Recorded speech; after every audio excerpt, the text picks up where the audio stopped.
anything you wanted to state by way of oral argument in support of your motion today?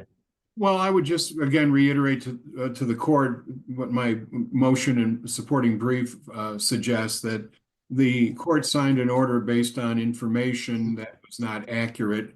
I don't know if there were intentional misrepresentations made, but the net effect of those is that you signed an ex parte order requiring my client to pay certain obligations, when the reality is that when the motion that was filed, it was asserted that she was not working and that she failed to indicate to the court that she had her boyfriend living there, a roommate who was contributing financially to the obligations. Those are certainly material facts that were either omitted carelessly or intentionally. The bottom line is that I think that had the facts been properly represented to you, you would not have signed such an order. So we're asking the court at this point to rescind that order. My client has been contributing financially, and he's prepared to continue to do so. But certainly, based on the facts that you were presented, I think that ex parte order was inappropriate.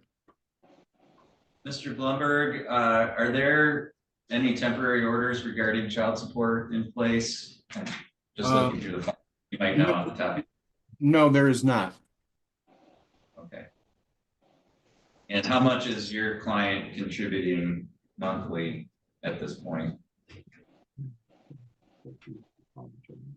Okay, he's paying between $150 and $200 a month. Okay. All right, Ms. Beeland, what's your side of this?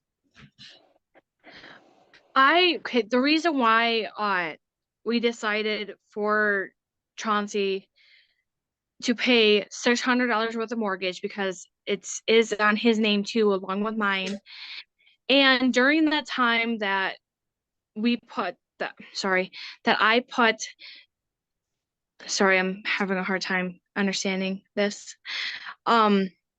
The reason why we put this, because I was working at a restaurant, barely making a minimum wage, trying to have fully intent of getting my job that is now, I work full-time at Kohl's, just so he could just help pay the mortgage. That's all I was asking. And my boyfriend, he is no longer in the home, but during that time, he was helping pay all the smaller bills, helping me out with that type of stuff. And up until he recently left, he was helping me pay all my small bills, and I was paying my mortgage and trying to keep on boat on that. And I have caught up completely on my mortgage so far. It's been hard, but I've been dealing. So I was just asking for help with that. That's all.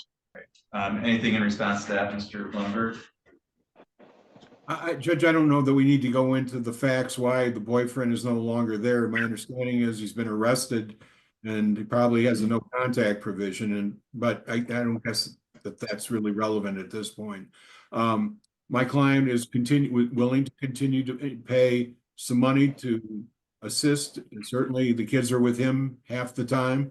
So I just,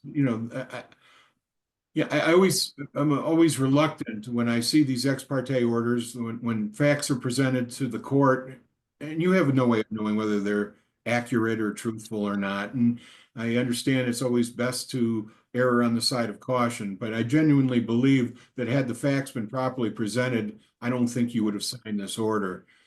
He'll continue to pay those expenses that he's been paying. Okay. And Mr. Blumberg, your client is on the mortgage as well, his name? Yeah. Yes, it is. All right. So presumably he's got just as much an interest in keeping that mortgage current as Mrs. Phelan does. Yeah, he does. But he has the expense of another place.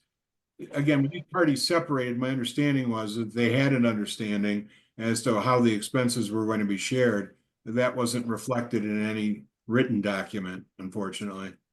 But yes, you're right. He has a monetary interest in that property. Right. Give me just 1 second. I just want to. All right. Is there an amount that we can put on the record here today that your client is willing to contribute per month? Yeah, my client said he can pay $200 a month. All right, okay. So I think that's fair during the pendency here, given the circumstances. So Mr. Blumberg, the court is going to modify that order and have it reflect that your client is going to pay $200 per month towards the household expenses. So if you can draft an order that will reflect that and submit that to the court, and we'll go forward from there. Ms. Phelan, do you have any questions about that? No, I appreciate any of the help I can get. So I just appreciate it. Thank you. Mr. Blumberg, anything further on this file today? No, Judge, thank you. Okay, thank you. All parties are free to disconnect at this time. She openly admitted that her new partner was contributing to her bills, meaning that she lied to the court before. Generally, you do not receive spousal support if you remarry. This raises an important question. How long is an individual required to pay spousal support? Court, on the defendant's notice for entry of order in this matter from a prior hearing, I guess I'll ask Mr. Postmus, are you opposing the entry of that order? Yes, Your Honor, I am. Okay, and what's the basis for that? The basis for that is a number of reasons. One, it's taken her over 3 years to execute her QRDO. I feel at this point, she's doing it merely out of vindictiveness. Reason number two is she has came into this court already and lied to get possession of the marital home, stating that she had the ability to refinance it when she did not. She had her mother refinance it. Two, stating that she had no intent to sell. That home is now currently listed as pending for sale for $71,000 more than she attained it for. She listed it for sale within 2 weeks of getting the quit claim signed. She had every intent at that time to sell the home and is now in the process of selling it. So basically cutting me out of any equity from the sale of that home. Three, I'm still paying her alimony while she is currently living with a boyfriend. Feel that she has taken enough, more than her fair share already, and that this measly $6,000 that she'd get from my 401k is beyond extensive. Okay, thank you. Mr. Padol? Yes, good morning, Your Honor. I don't think that anything that Mr. Postmus has raised is relevant to the issue that's before the court today, Your Honor. Judgment was entered in this case on 6/25/2020. In that judgment, Ms. Postmus was awarded half the retirement account. Case law would state and statute further that and can go beyond that if Ms. Postmus renews the judgment. So the fact that it's been only 3 years is well within that time, Your Honor. Additionally, any equitable value that Mr. Postmus is alleging that he may have in the home, one, is not tied to Ms. Postmus's rights to have her share of the equity out of the 401k, and two, is preserved in an order that was entered before this court on a separate matter. So if Mr. Postmus has an issue with his belief that he thinks he should receive some sort of equity out of the home, he has a remedy for that based on the prior order of this court. So we're asking that the court enter this quadro consistent with the terms of the judgment, Your Honor. Okay, thank you.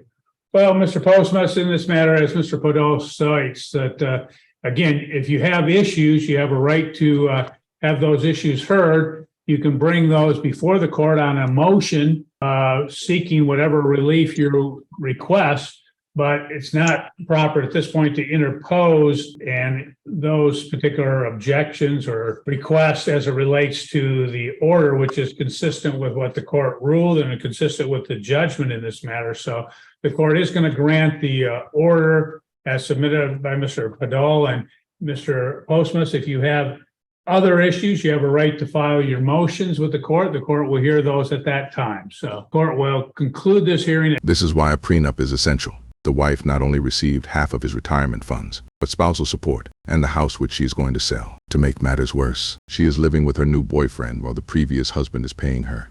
I don't agree with the judge's decision. Let me know your thoughts in the comments below. If you made it this far, subscribe for more videos just like this, and I'll see you next time.